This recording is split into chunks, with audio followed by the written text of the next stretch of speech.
A cruel little truth the world keeps quiet, locked away in a dusty corner, because admitting it feels too cold, too brutal for most. But you know it, don't you? Somewhere deep down, where the lies of nobility fade, you understand. There's a harsh calculus to survival, a grim arithmetic that not everyone deserves your blood, your sweat, your sacrifice. Fighting for every soul that crosses your path is a game for fools, a sure way to bleed yourself dry for people who wouldn't even toss a flower on your grave when it's all over. Most people only matter until they don't, until the light in their eyes goes out and they fade into the background, forgotten. The world loves to romanticize sacrifice, to paint heroes as martyrs willing to break themselves for every lost soul. But reality doesn't reward the selfless. Heroes who fight for everyone die broken, used up, abandoned. Only the wise ones know where to draw the line, who to save and who to let drown. It's not about cruelty. It's about survival.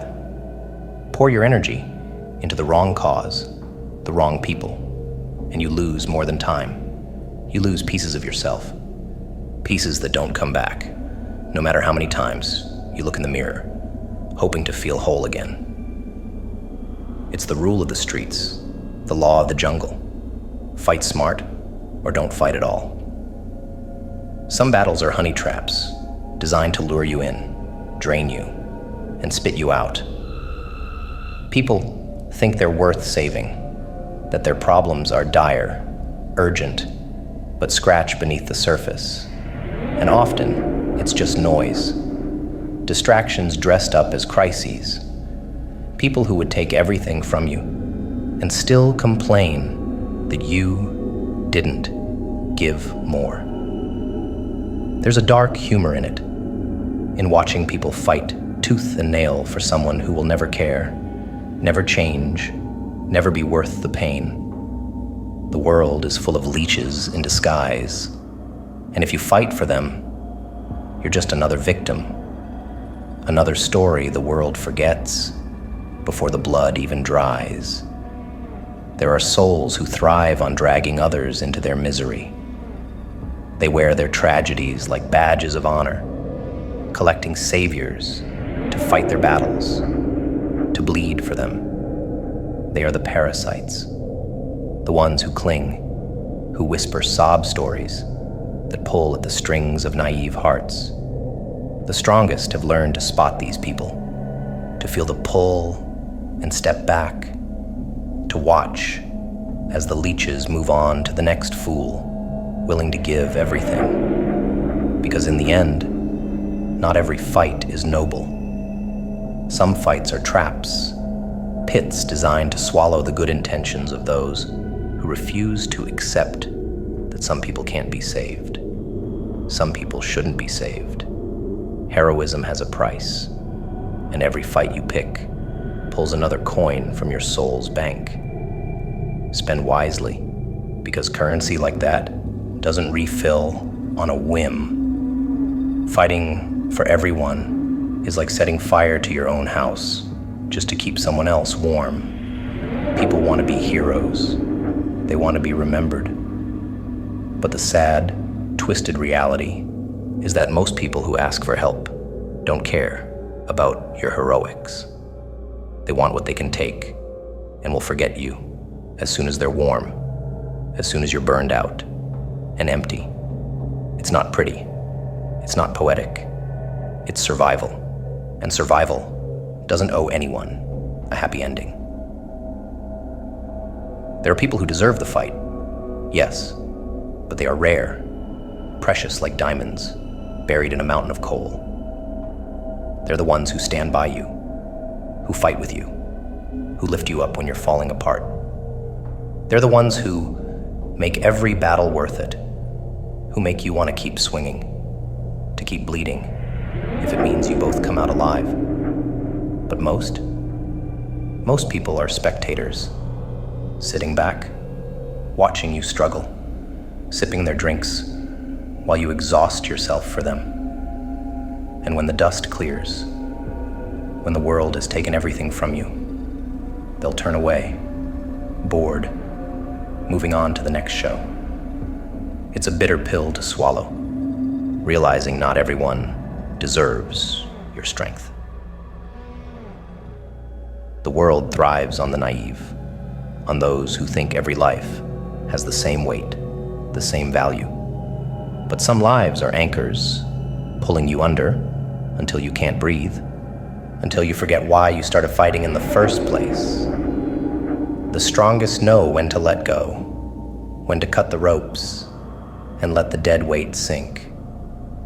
It's not a lesson taught in fairy tales, not something the noble like to talk about, but it's the key to staying alive, to making sure you don't waste what you have on people who never deserved it. There's no shame in being selective. Choosing your battles doesn't make you less of a hero. It makes you a survivor. The world will try to guilt you, to make you feel like a monster for not saving everyone. But monsters know the game better than anyone. Monsters understand that sometimes the best way to protect what matters is to ignore the cries of those who don't. It's strategic, almost elegant in its brutality. Save what you can, let the rest go, and never feel guilty for guarding your strength. Because once it's gone, no one will mourn your sacrifice. Every action, every whispered thought, every word spoken into the void, each one leaves a mark. The human body, fragile yet resilient, is a canvas. Every moment is a brushstroke, painting a masterpiece of memories, or perhaps a horror of scars. People wander through life unaware that their very essence holds on to everything. The quiet regrets, the hidden traumas, the secrets never spoken. The body remembers, even when the mind tries to forget. Muscles tense with old fears. The heart races at the echo of past dangers. The weight of those memories doesn't just fade.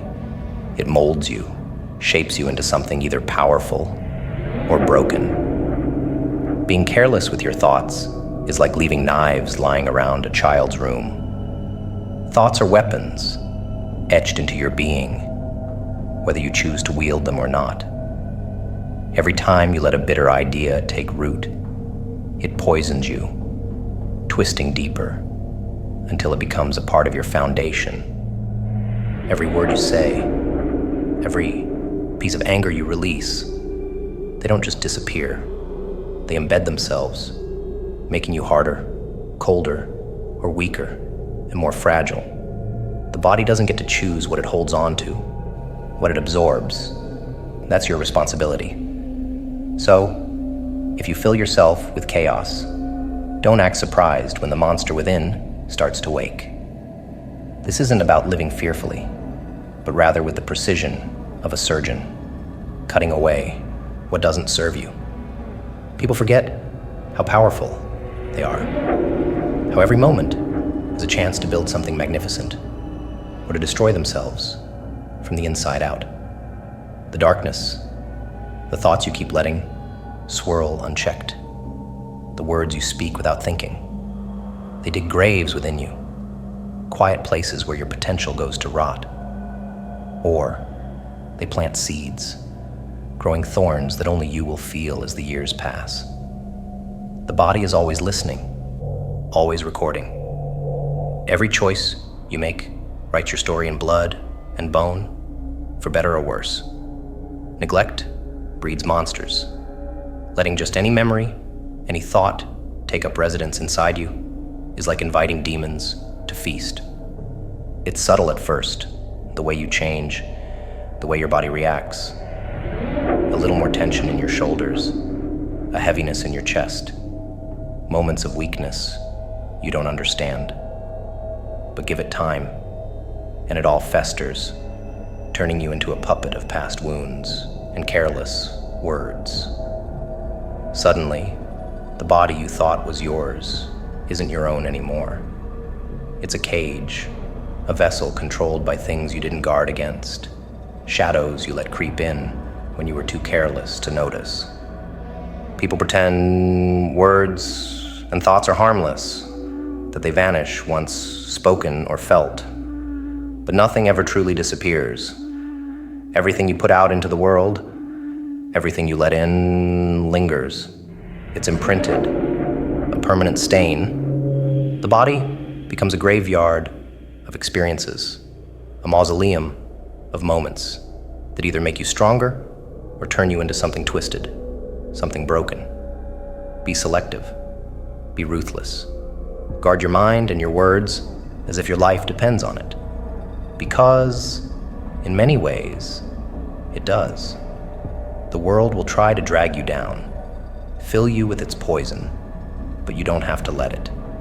You can choose what you keep, what you throw away. Awareness is a double-edged sword.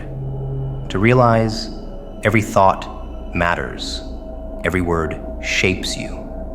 It's both a gift and a burden. Some people crumble under the weight of that knowledge. Others wield it like a weapon, becoming deliberate in every action, every conversation. Selectivity is not a weakness, but a strength, a form of armor in a world that wants to imprint itself on you without mercy. It's about choosing to be the sculptor rather than the clay, molding yourself with intent rather than letting life carve you with careless hands. But that kind of control is rare, feared by most, respected by few. There's a kind of villainy in choosing to be that aware, that protective of your own space, your own body. People call it selfish, unkind. But the real crime is being careless, letting the world have its way with you. When you take control, when you choose what affects you, you become something different, something untouchable, something that can no longer be shaped by outside forces. And while others let themselves be victims, letting every moment leave a scar, you choose to be the architect of your own existence. It's not an easy path, but it's the only one that leads to power, to freedom. Every thought and word is a spell, a form of magic that leaves its mark. Speak with rage, and your body will harden, grow brittle under the weight of bitterness. Speak with care, think with precision, and you craft armor, something strong and unbreakable. People are too careless, too willing to let anything become a part of them. But for those who understand the weight of their words, their thoughts, every moment becomes a chance to build or to destroy. Choose carefully. The body is a temple, a battlefield, and a prison all in one. And only you can decide which it becomes. Most people are lost in a fog of mediocrity, scattering their energy like sand in the wind, letting it settle wherever it may. They make lists, set goals, whisper dreams into the void, but their effort is spread so thin, it leaves no mark, no impact. It's laughable, really, the way they convince themselves they're doing enough, that life is just unfair. They put average effort into everything and wonder why nothing extraordinary ever comes their way.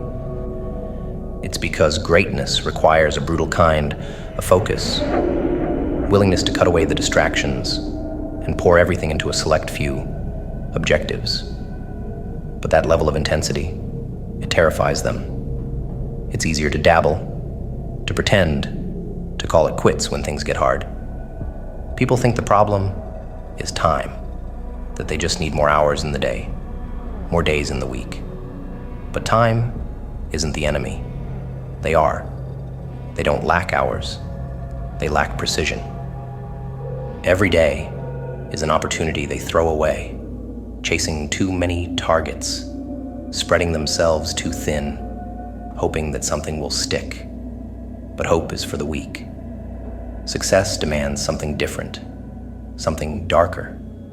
It demands sacrifice, the willingness to let the small things burn, so you can focus on what truly matters. Only a select few understand this, and those few become forces of nature, feared and admired, while the rest wonder why they never seem to catch up. The greatest achievers are not just talented or lucky, they are ruthless. They make choices that others can't stomach.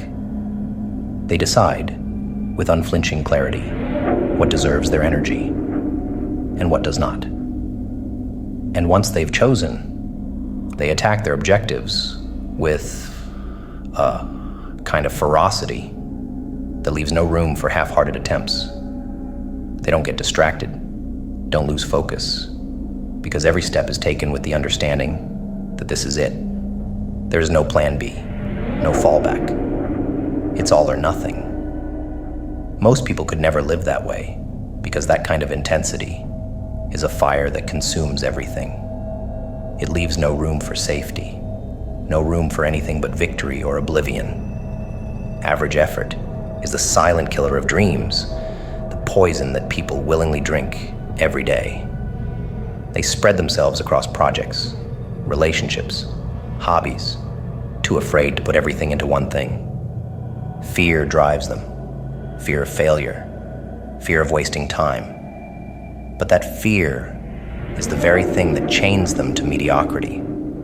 The truly powerful, the ones who shape the world, choose their battles wisely. They understand that winning at everything is impossible, so they focus on winning at what matters most. Their lives become a series of calculated moves, each one designed to push them closer to their ultimate goal, while everyone else drifts, lost and confused. The problem with most people is their refusal to make the hard decisions. They want to keep every door open, every option available, and that's where they fail. Commitment, real commitment, requires closing doors, burning bridges, and putting all the chips on the table. It's terrifying, and most people can't do it. They choose comfort over risk, safety over greatness, and then they have the audacity to wonder why their lives feel so small. But the strong, the wise, they laugh at the idea of keeping options open.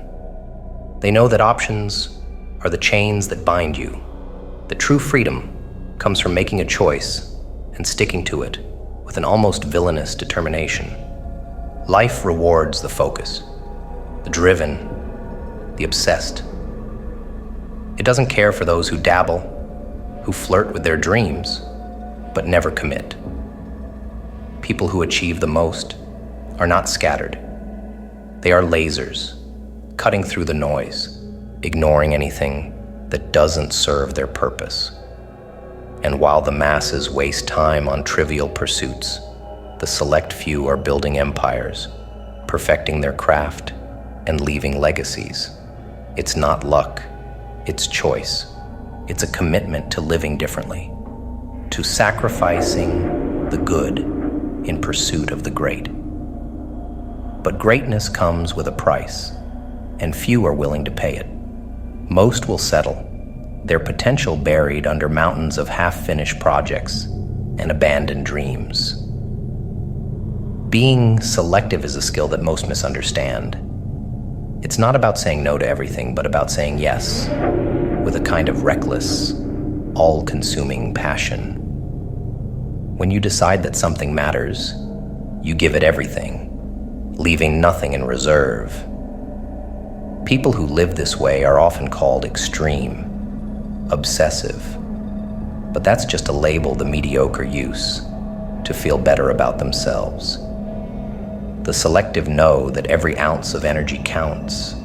Every moment is either moving them closer to their goal or dragging them further away.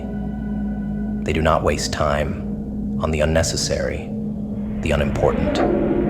because they understand that life is war and every second matters. And that's the difference between those who merely dream and those who conquer.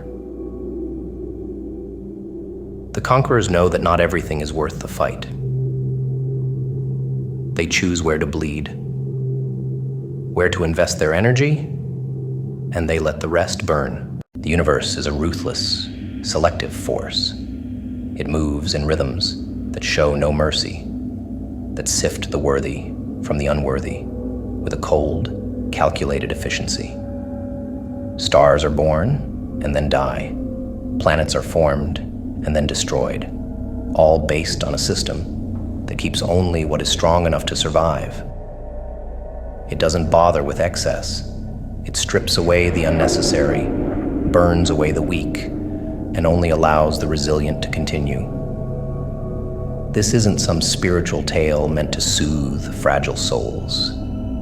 It's the brutal logic of existence, the silent, unyielding law that governs everything. And you, a tiny fragment of this universe, are held to the same standard.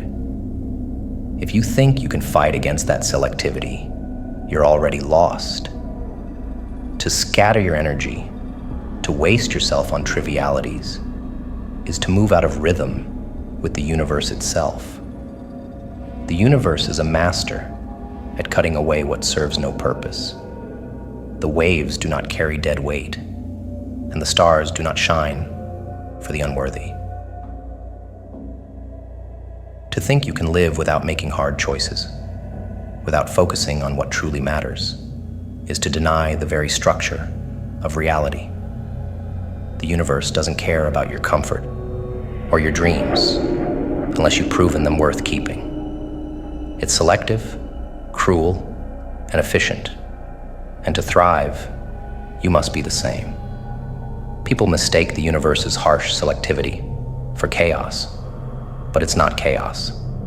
It's the most perfect form of order, an unforgiving dance that rewards only those who align with its rhythm. The strong, the resilient, those who adapt and focus are allowed to continue. The rest, they're wiped away, forgotten, absorbed back into the darkness from which they came.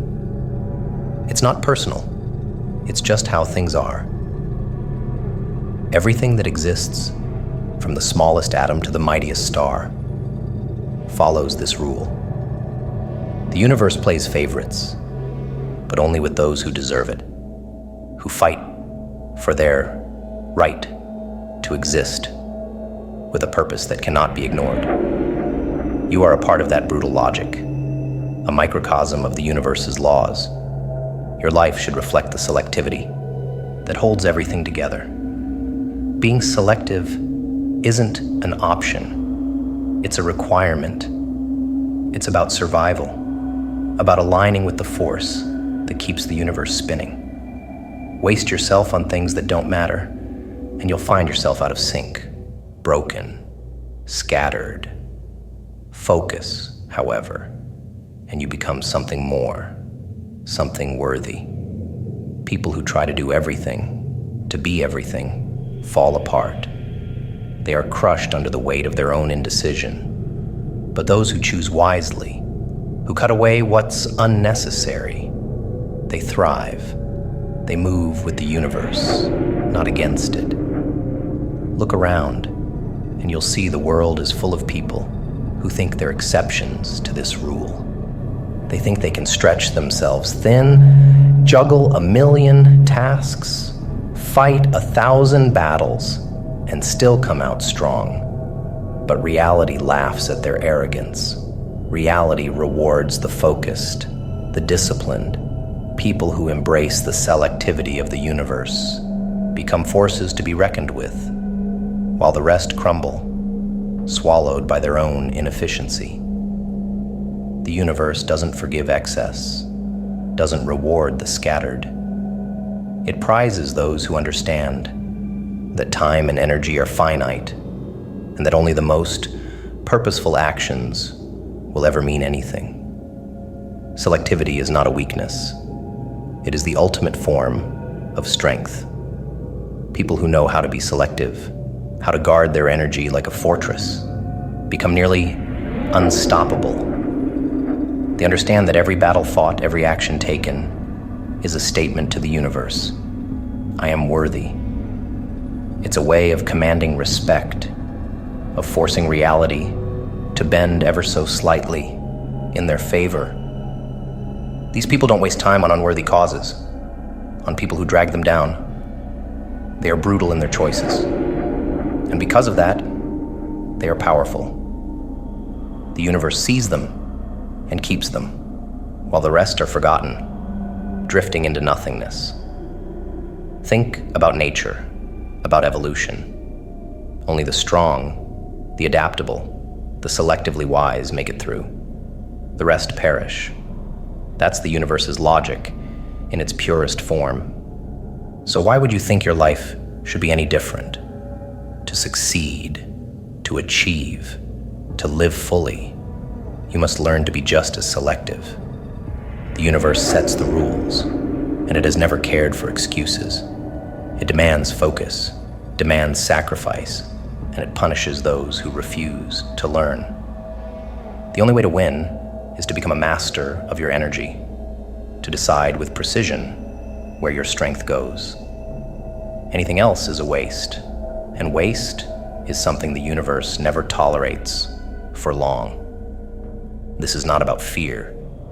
It's about power. It's about understanding the laws you're subject to and using them to your advantage. People who pour themselves into everything achieve nothing. People who understand that not every opportunity, not every relationship, not every fight is worth their time become legends. They walk a path carved by intention, a path the universe cannot help but honor, the one you're crying for, the one who left a wound so deep you think it will never heal. What if they weren't as extraordinary as you've made them out to be?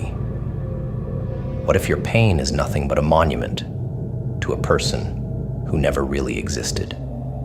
At least not in the way you imagined. People fall in love with ideas, with projections, with the image they've crafted to fit their own fantasies.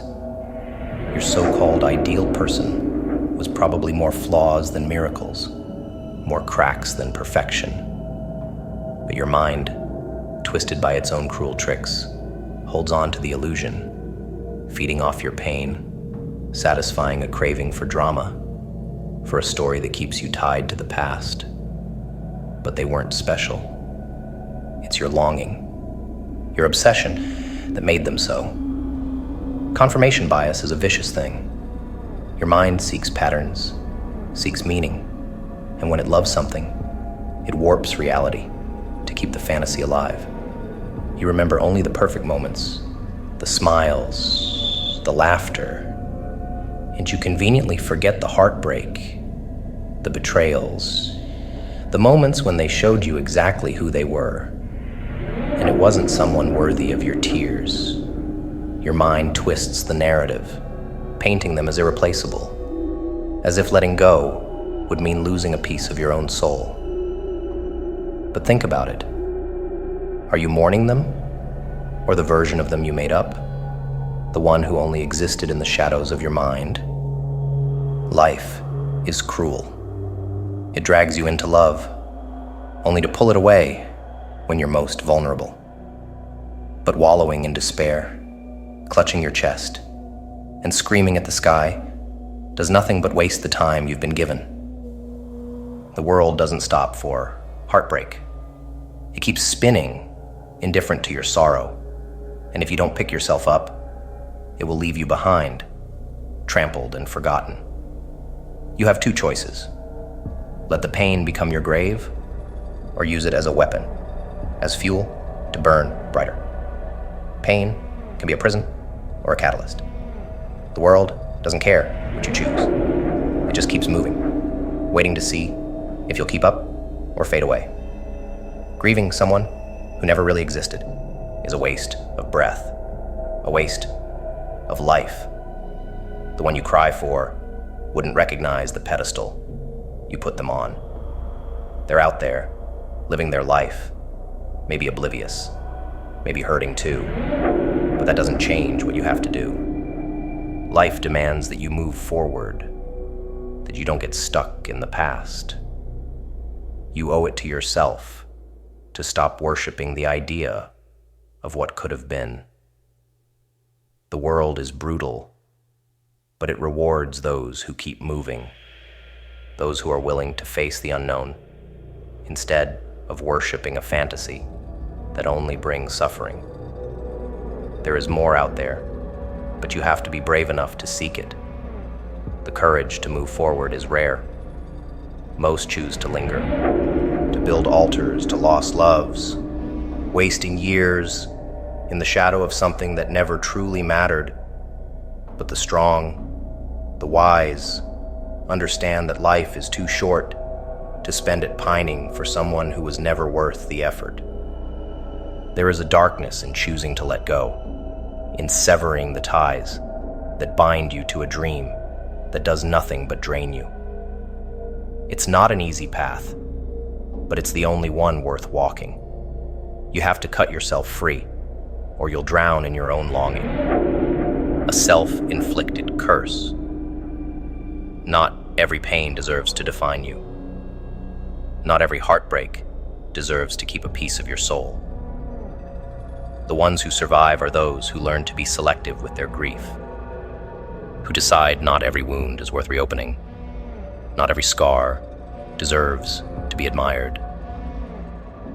People love to wear their heartbreak like a badge of honor, a reminder of how deeply they loved. But the wise know that some battles aren't worth the pain. Some memories aren't worth revisiting. You don't need to keep bleeding to prove how much you cared. You don't need to stay broken to honor what was lost. There is strength in choosing what you allow to shape you. Be conscious. Be selective. Hold your grief in your hands. Study it, and then decide if it's worth keeping. Most pain is a trick, a distraction, a weight meant to keep you from moving forward. Let it go. Save your strength for what matters, for the fights worth having, for the dreams worth chasing. Life is cruel, but it rewards those who can walk away from the past without looking back. Love is a gamble, and loss is the price we pay for playing. But not every gamble is worth the price. Not every love is worth the agony. Because not everyone, not even the one who broke your heart, is worth the fight. Grieving is natural, but worshiping your pain is self-destruction, masquerading as healing.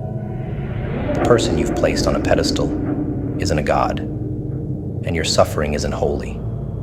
It's time to break free from the illusion that they were your salvation. Clinging to the past doesn't keep you safe. It chains you to memories that are as fleeting as they are painful. People become addicted to their own heartbreak, using it as a crutch, an excuse to remain stagnant. They wear their grief like armor, but all it does is weigh them down, keep them from living. If you're not careful, you'll become a monument to loss, a temple built to honor a ghost. Imagine what you could become if you let go, if you freed yourself from the false narrative you've written about that person and the love you lost. Every day spent mourning them is a day stolen from your future. While you're stuck, the world keeps spinning, indifferent to your sorrow. You have a choice: to let that pain consume you, or to turn it into fuel, into something that makes you fierce and unstoppable. The world is not kind to those who linger in the past, and it will leave you behind if you don't find the strength to move forward. There are people and dreams waiting for you, things that truly deserve your energy, but you'll never find them if you remain chained to what's already gone. The harsh reality is that not everyone who comes into your life is meant to stay, and not every love is meant to last. Some people are lessons, catalysts for change, but nothing more. You can curse their name, rage at the unfairness of it all, or you can accept the pain and grow stronger. Not every connection is meant to be fought for. Not every heartbreak deserves to be immortalized. Some people, no matter how much you love them, are simply not worth the struggle. So let the past rot where it belongs, and reserve your strength for those rare souls and dreams that truly deserve it. Not everyone is worth the fight.